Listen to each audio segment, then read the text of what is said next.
Hi friends, it's me again. I hope you have been enjoying your day today or your night, whatever. I'm here to talk about my most anticipated releases of 2024.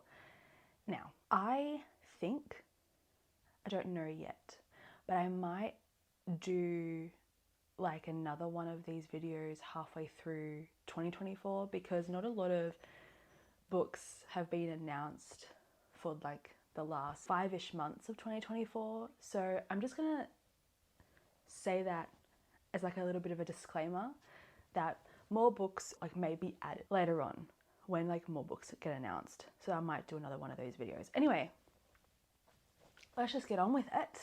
Hi everyone, I'm Allie. Thank you so much for being here. I really appreciate it.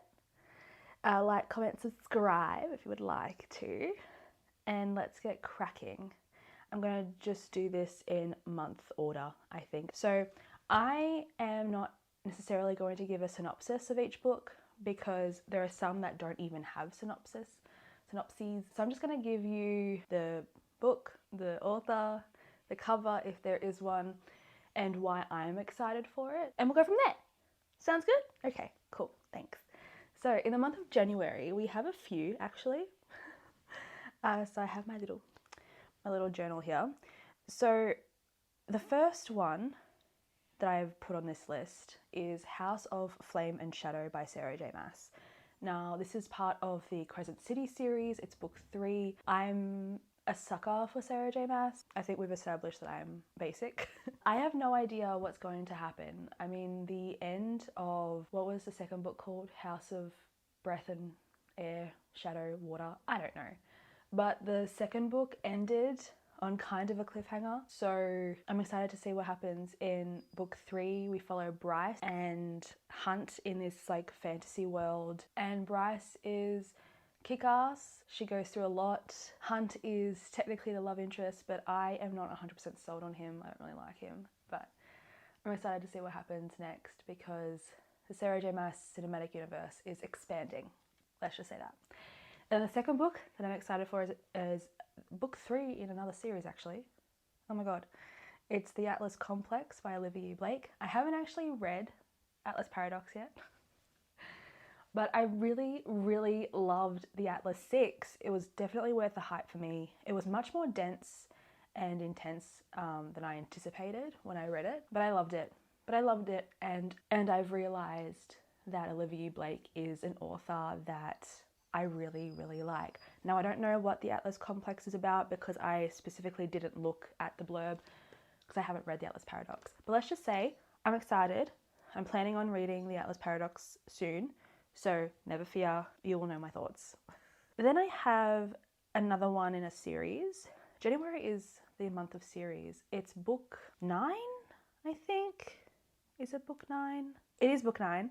Book 9 in the Wayward Children series by Shauna Maguire. It's Mislaid in Parts Half Known.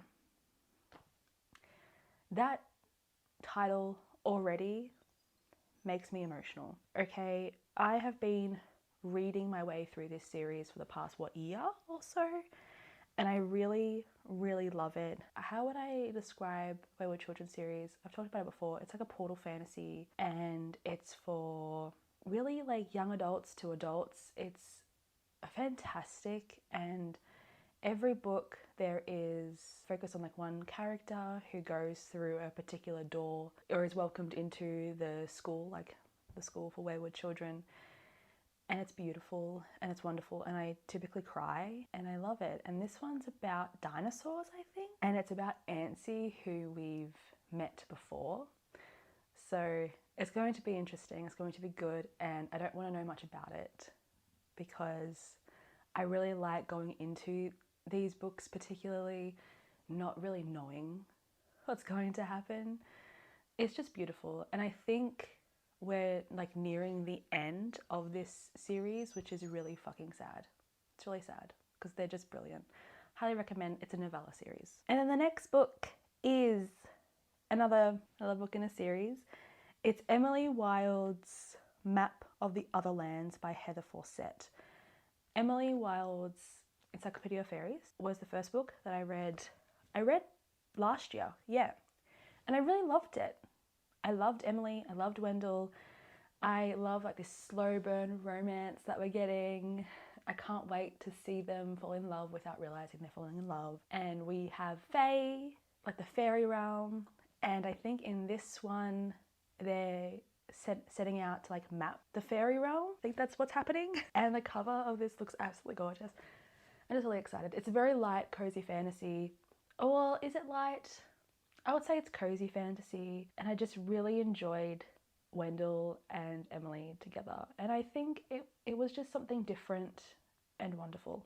Have I said wonderful too many times? I most likely have. And then we have a book by an author I've read once before. It's Interesting Facts About Space by Emily R. Austin. Now, if you remember last year, I actually put this book in my 2023 most anticipated releases because according to Goodreads, it was supposed to come out last year, but it is now coming out in January of 2024. I really like the unique or like quirky main character that was in Everyone in This Room Will Someday Be Dead, which is her other book. So I'm guessing that's what we're going to get in this one. I'm guessing it's going to be a book that will resonate with people kind of feeling like the main character. I mean, I connected so well to the main character in Everyone in This Room Will Someday Be Dead. She writes queer characters, mental health rep. They're weird, sad girl books, and I love that.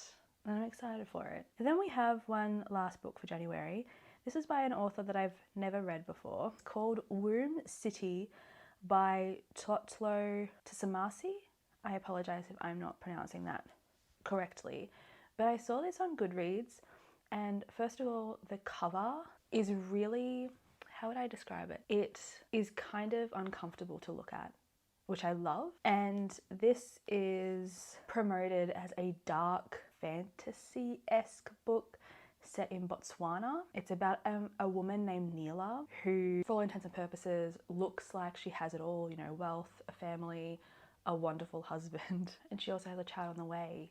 But the twist is that her husband controls her and can see her always because she's microchipped. So in this society, all women are microchipped, and her body is not her own because her body is entirely controlled by her husband via this microchip. Now something happens, I think there's a crime after like a night of celebration, there's a crime, and Neela realizes that she'll never be able to, I guess, like dodge the sentencing if she gets arrested because it will always favor the man. So I'm guessing it's a situation, something happens. We support women's wrongs. Eventually she becomes haunted by the ghost of this victim. And it sounds weird, and I think it's going to be something very interesting, something very different. So it's on my list. Now let's move on to February. Now the first book that I've put on my list is Alphabetical Diaries by Sheila Heti. I read a book from Sheila Heti early last year actually, Pure Color, which I really loved. This is, I think, technically a non-fiction novel. It is Sheila Heti's diaries, like it's her own writing. I don't know if it's a memoir or like a collection of essays, but according to the very small synopsis on Goodreads, it is a collection of Sheila Heti's writings, her thoughts over a 10-year period, structured by the alphabet. It's going to be interesting, and I really just loved Sheila Heti's writing in Pure Color, so I'm excited to see like some of her non-fiction work. And then I have Tempest of Tea by Hafsa Faisal. I read We Hunt the Flame by Hafsa Faisal, and I've bloody loved it. It was so good. I need to finish off that duology. I think this is technically a young adult novel.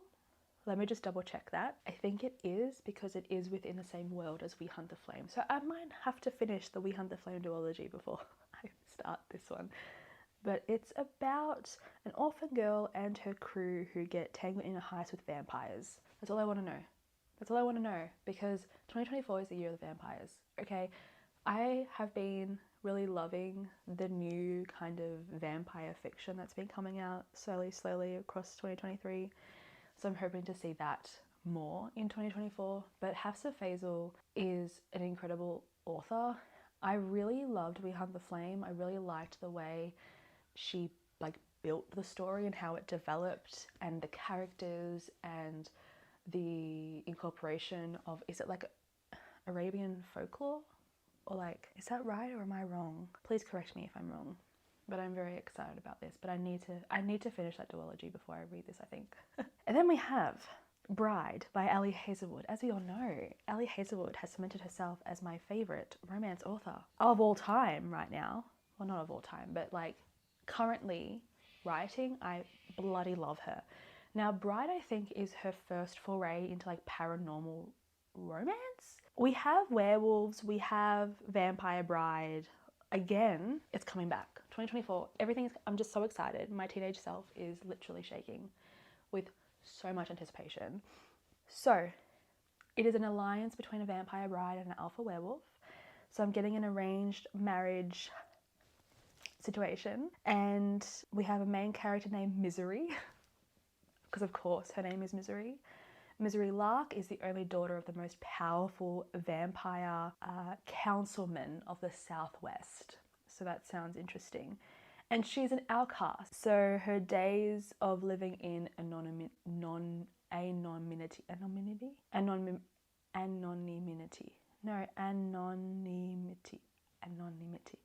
Her days of like living amongst the humans come to an end.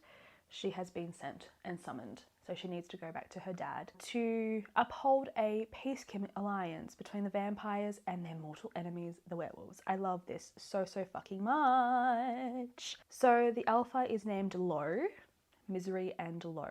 Lo Misery, how hilarious. So he rules his pack with absolute authority, but not without justice. And they're gonna get married for the alliance, and I'm so excited. This is the type of stuff that I want again. I want it so badly. Okay, I really want it and I'm really excited. Okay, let's move on.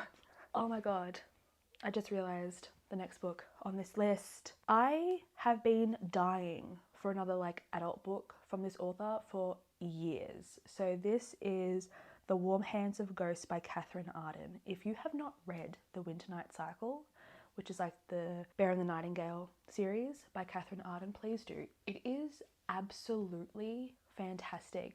Some of the best literary fantasy ever written. It's very slow moving, very character focused. It's based on like Russian folklore. It's incredible, and it's historical as well. It's amazing. And finally, we have something else from Catherine Arden that is for adults. I don't know much about this again, but all I know, it's set during the Great War, about a nurse who searches for her brother. And it's like slightly speculative, light fantasy situation happening.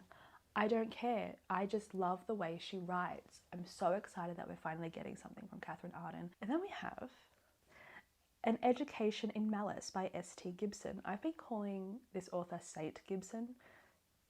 It's not, it's S.T. Gibson, whoopsies. I just think Saint is funny. This is set within the Dowry of Blood universe, I'm pretty sure. And it's a dark academia novel with vampires. That's all I need to know.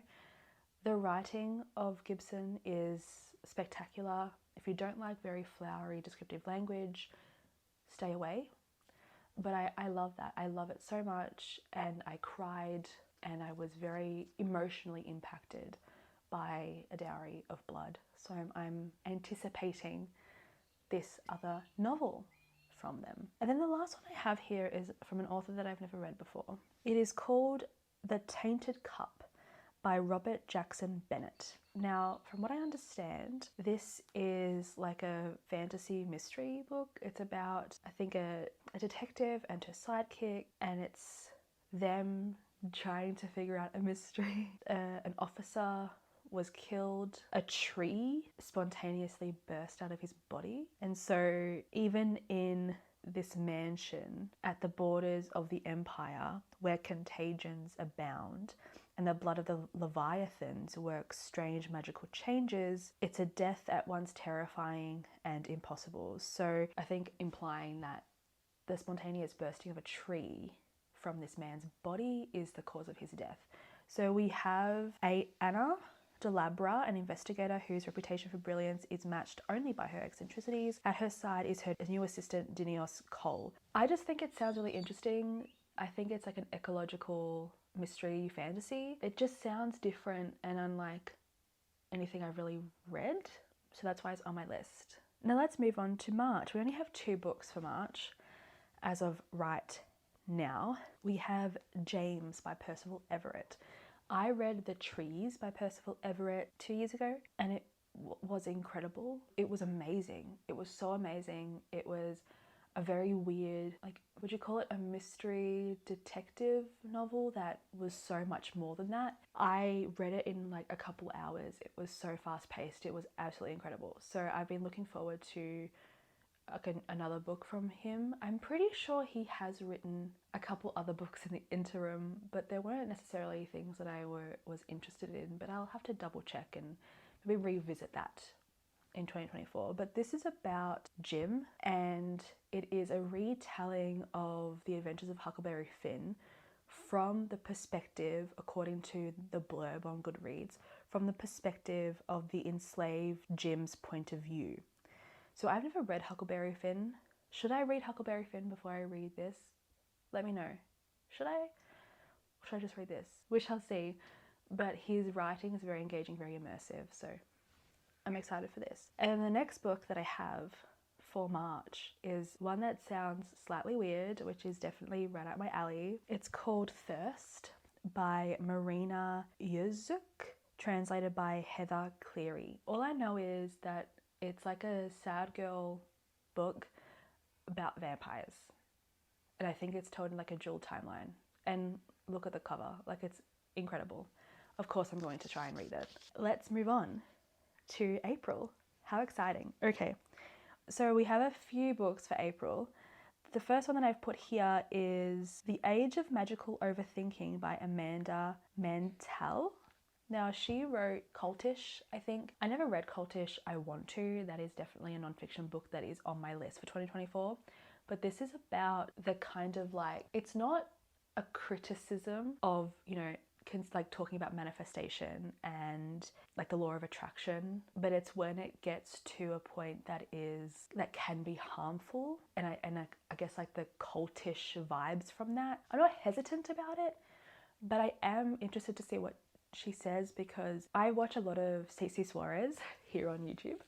She does a lot of anti-MLM commentary, and you do see this like as a form of manipulation and like cult-ish tactic, where they talk about law of attraction and manifesting and like working on your vibrations as a way to pull people in, but also as a way to manipulate them, obviously, into giving like this MLM like money.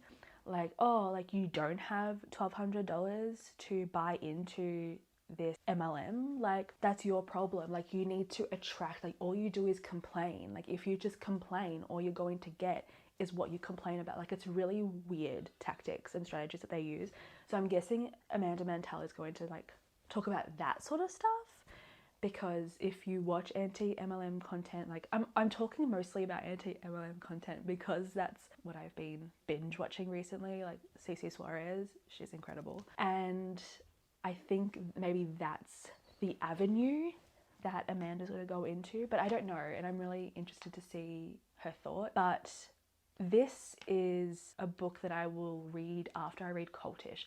I think you should probably read Cultish before you read this, if they're like connected. You know what I mean? Anyway, next book is Burning Crowns by Catherine Webber and Catherine Doyle.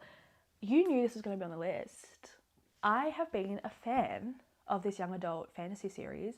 Twin Crowns is the first book. I just recently read Cursed Crowns, which is the second book in this series, and Burning Crowns is obviously the third book.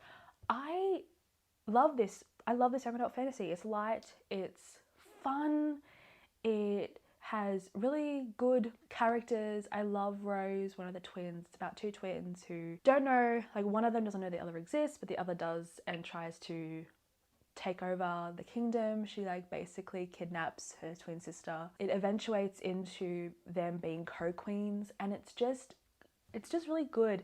And the second book, I think there's like an enemies to lovers thing going on with Ren and King Alaric, who is of the neighboring but like enemy kingdom. And I swear to God, if that happens, I will be so excited.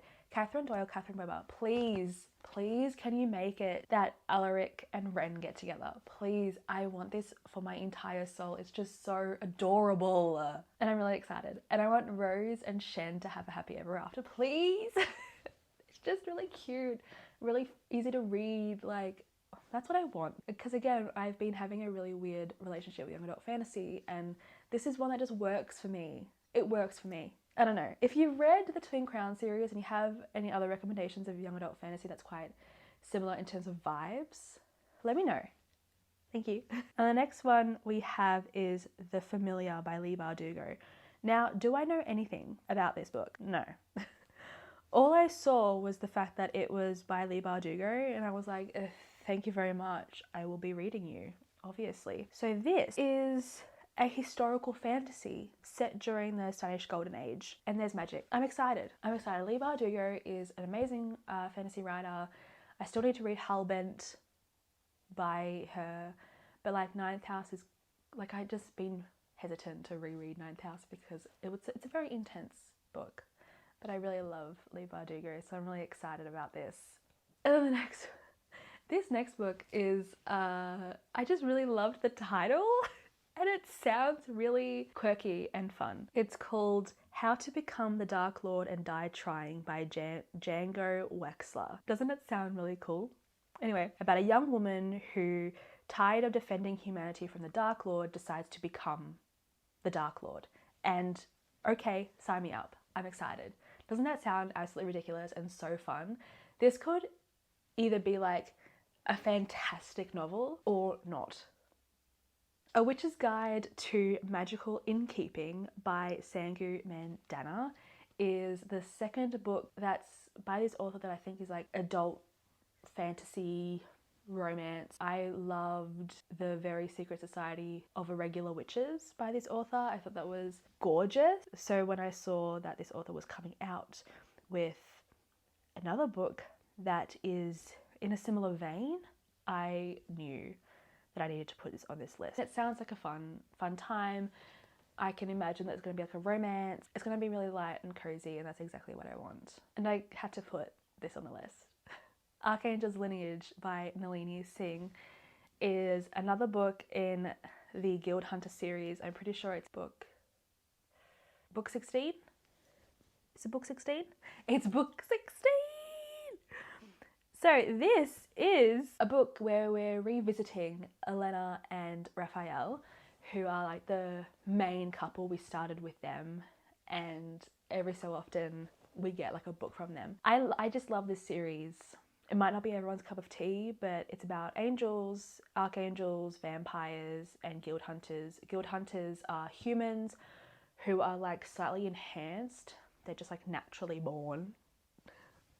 But I think it means that somewhere in their lineage, they have some sort of like supernatural creature, either a vampire or some sort of angel maybe. I don't remember. I should probably remember. Maybe we're going to find out more in this book.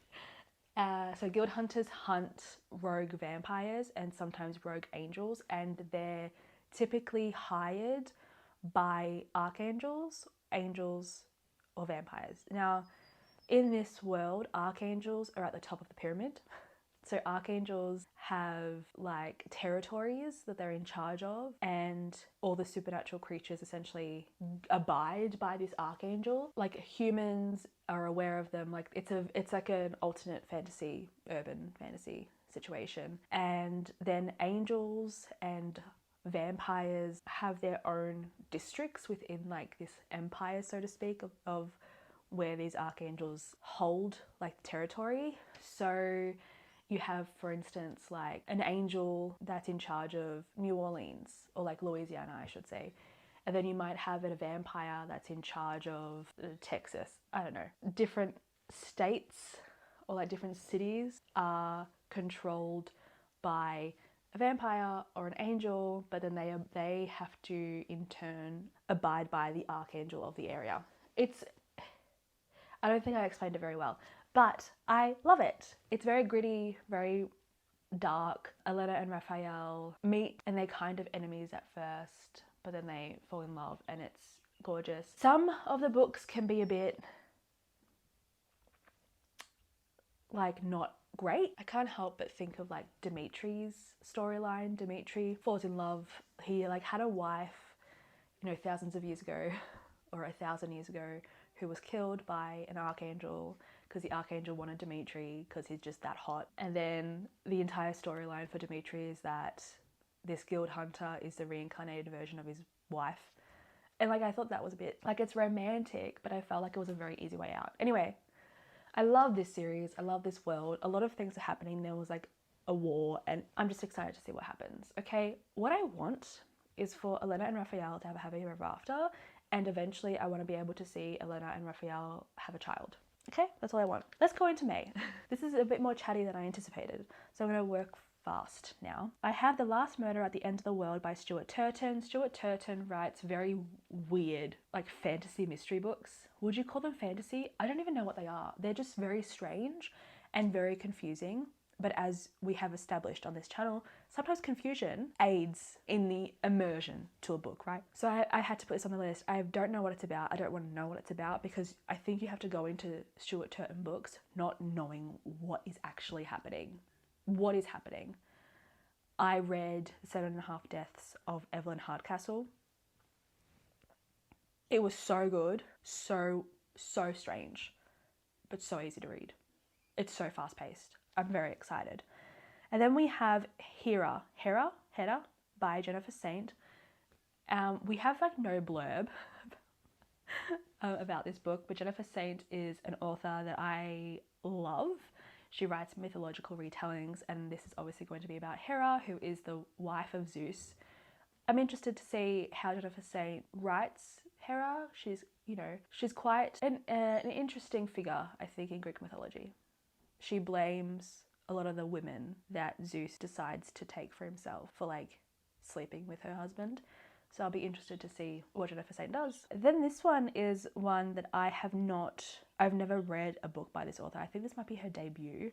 It's The Honey Witch by Sydney J. Shield. This is a light cozy fantasy about a witch and it's sapphic. That's all I really needed to know. And I think it's like sunshine, grumpy sunshine trope. I saw that and I was like, sign me the F up.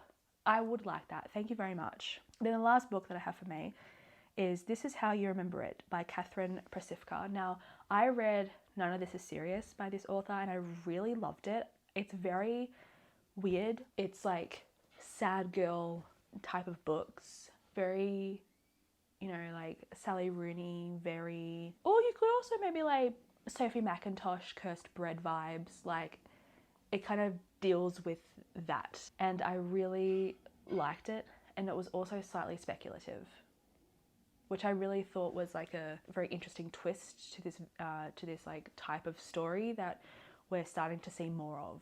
So I like Catherine Prasifka's writing, so I'm interested to see what this is about. Again, I don't think we know much about this book. Okay, all it says is that it is a book, it's a cautionary tale, a call to arms, and a tender love story. It's about a life lived online and about finding another way when it's all you've ever known. So it's going to be, I think, at least an interesting ride. I'm excited. Let's go into June. We only have 3 books for June. We have another Allie Hazelwood book. It's Not in Love. And I think, if I'm not mistaken, this is a adult romance. It's a romance between Rue and Eli. And Eli is trying to buy out like Rue's lab or something. And it's a secret affair, but it has a deadline because obviously when the business ends, their relationship ends. But they're gonna fall in love and I'm really excited. I love Allie Hazelwood so much. Then we have Babylonia by Costanza Casati. I read Clytemnestra by this author and loved it. Loved it. It just didn't make my favourite books of 2023. This has no blurb yet, nor does it have a cover, but it's going to be fantastic. I just know. And then we have Daydream by Hannah Grace. Daydream is book 3 in like the Wildfire series.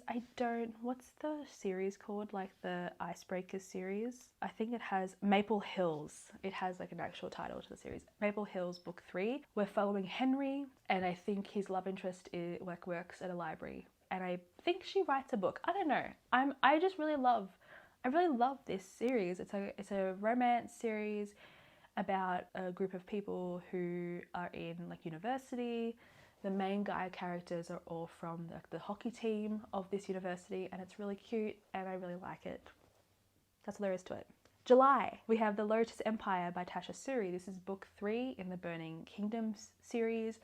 The Jasmine Throne, The Oleander Sword is book 1 and 2. I love this series. Some absolutely fantastic fantasy writing. It is sapphic. It is insane. Like, oh my god, it's so good, and I am so scared to see what Tasha Suri does with this series. I just want a happy ending for Malini and Priya. That's all I want. Am I going to get it? Most likely not, but I want it so badly with my entire heart. I love the women in this series. They are so flawed and so strong and courageous and incredible. They're absolutely incredible, complex women, and I love that. Tasha Suri is amazing, amazing. Then I have the Ornithologists' Field's Guide to Love by India Holton. This is the author of The Wisteria Society of Lady Scoundrels, that series, which I love, one of my favourite series of all time. This is her new series, and I don't know much about it, other than it's going to be a romp. It's ridiculous, it's going to be ridiculous, it's going to be magical, and it's going to be romantic. That is the way India Holton writes, and I'm very excited. It can be divisive for some people because it does lean into the ridiculousness. It's very over the top, very dramatic, and I love it. August, my birthday month, I have The Pairing by Casey McQuiston. All I know is that there's like a bet. I think the two main characters at Sapphic, they were exes maybe, and they're in Italy by chance. They find each other and they make a bet of like who can sleep with the most people or something, and they fall in love, and I'm very excited. I love Casey McQuiston. I love Casey McQuiston's writing. Then I have Lady Macbeth by Ava Reid. I've never read an Ava Reid book, but Hannah has. I think she's read the Woodsman one, The Wolf and the Woodsman? Wolf and the Wood, I don't know. And I've heard good things about Ava Reid, and this sounds really interesting. Honestly, it doesn't have a blurb, but it's Lady Macbeth. September, we have Somewhere Beyond the Sea by TJ Klune. Now this is book 2 in like the House of the Cerulean Sea series. I didn't even know it was going to become a series. It just takes place after that. We're following the same characters. I don't think it was necessarily a book that needed a sequel though. So like, I don't know if I'm anticipating it or like, is this going to make it? Ugh, I don't know. And then October, we have Bloodsworn Saga Book 3 by John Gwynne. There is no title for this. I don't even know if this is actually going to come out in October because John Gwynne has unfortunately gone through a lot in past years. But I really love this book series. The first book was Shadow of the Gods. The second book was Hunger of the Gods. It's amazing, intense fantasy, like high fantasy, based on like Nordic myth and some of the best action scenes that I've ever read. I need to read more John Gwynne in 2024, I think. And then I have Sword Crossed by Freya Marske. This is the start of a new series from Freya Marske. I love the Last Binding trilogy. I think it was just so much fun. This is another, I think it's a queer romance between two men, and I think there's a curse. One of the characters needs a swordsman for something. I don't know much about it. I just know that if it's a Freya Marske book, I'm going to read it. There you go. And then November, December. In November, we have the Imperium Book 3 by Rebecca Yarros. There is no title for this book yet, but we know it's going to come out in November of this year. Considering the way that Iron Flame ended, I'm very interested to see what happens. It's going to be ridiculous, it's going to be stupid, and I can't wait. I can't wait. And then in December, we have Primal Mirror by Nalini Singh. This is book 8 in the Psy Changeling Trinity series, and book like 22 or 23 or 20 something in the Psy Changeling universe. We are finally following Remy, who is like a leopard changeling that we meet early early on in the Psy Changeling series. He's an alpha of a changeling pack, and I cannot believe we're finally getting his story. I honestly thought that we would never ever get his story, but we are, and I can't wait. I don't know like what else there is about this book. I don't know like who he's going to be coupled with. I'm just so excited. But what I'm going to try and do, I don't know if it's doable, but what I'm going to try and do is reread the entire Psy Changeling universe before that book comes out. Because what's happening now is a lot of the things pertaining to like the Psynet, like that plot line is starting to reach its conclusion. But a lot of the information that we get throughout the series, I've kind of not forgotten, but I want to refresh. I need a refresh. So I'm going to try and reread the Psy Changeling series in 2024, but it depends on time, but I'm going to try and do that. I would also like to do that with a Guild Hunter series. I feel like that would be really, really fun because it's been a few years since I've reread that entire series in full. But again, depends on time. Anyway, that is it for today's video. Again, just like repeating my disclaimer from the beginning of this video, I will most likely do a second part to this video like halfway through 2024 because we're going to get more like announcements from publishers and stuff and authors about like the last 6 months of the year, but that's for future me to worry about. I'm really excited. 2024 is going to be really, really great like reading year. It's going to be a great year overall. I am putting that out there. And I really hope you all have had a really great start to 2024. I mean, let's hope for the best. But I have been sitting here for way too long. Thank you so much for watching. As always, take care, stay safe. Happy reading. You are all beautiful and I love you. Bye, friends.